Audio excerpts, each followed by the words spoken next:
Though by profession I am an event manager, but now I am into food world.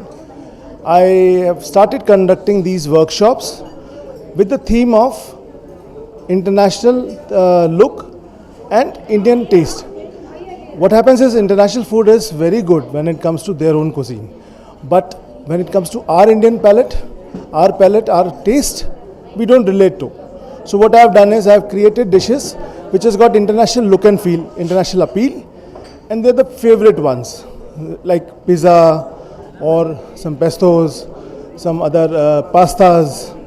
But the taste is very much Indian, the one which we understand, we relate to. This is the second in this series. First workshop was on 20th, which was on non-vegetarian food. This is a vegetarian one. The forthcoming workshops are on baking, on sweet dishes, on Punjabi food, which is my main area. I'm a OCP, out of control Punjabi, so Punjabi food is my main area. So I'm going to conduct some more workshops in the month of May and June. Packet pizza, which is basically a pizza but in the shape of a packet.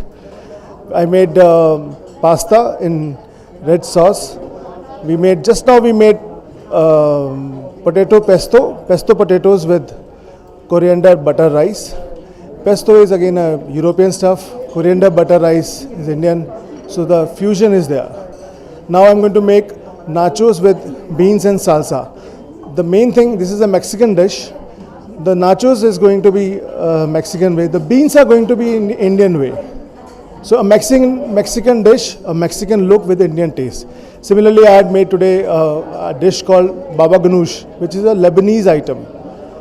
But we had given a twist.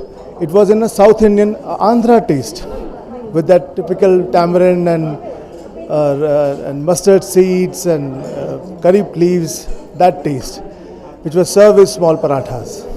So the theme is a fusion between taste and look, not compromising on the quality, not compromising on the ingredient, not compromising on any other thing.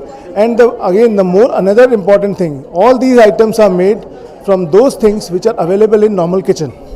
So you don't have to, nobody has to go to some other specific store. These items are available in the kitchen or in their shop next door.